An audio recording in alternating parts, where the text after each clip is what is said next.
వీళ్ళిద్దరిది చూడండి గొడవ. కవిత వర్సెస్ నిరంజన్ రెడ్డి. ఇద్దరు తక్కువోళ్ళేం కాదు.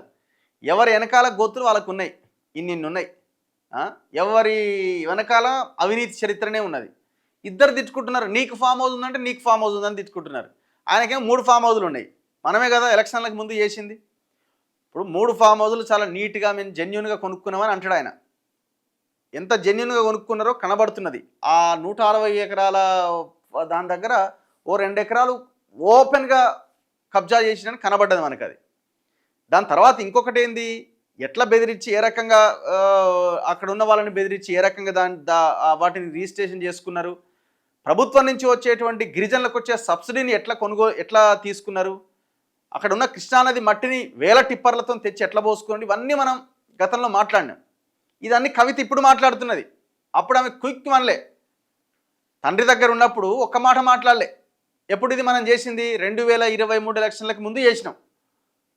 అక్కడ నిరంజన్ రెడ్డి ఫామ్ హౌస్కి వెళ్ళి ఆనాడు ఒక్క మాట మాట్లాడని కవిత, మర్యాదగా మాట్లాడు పుచ్చలేసిపోద్ది అంటుంది. నిన్న పిచ్చి పిచ్చిగా మాట్లాడితే పుచ్చలేసిపోద్దట.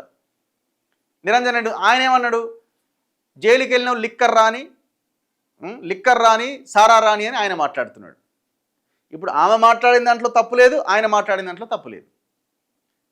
మొత్తానికి ప్రజలకి ఏం మంచి అంటే మొత్తం ఒకరికొకరు అందరు బయట పెట్టుకుంటున్నారు. ఇది జరగాల. ఇది చాలా మంచి పరిణామం. ఇంకా నువ్వు బయట పెట్టు నిరంజన్ రెడ్డిది. నిరంజన్ రెడ్డి నువ్వు కూడా మంది బయట పెట్టు.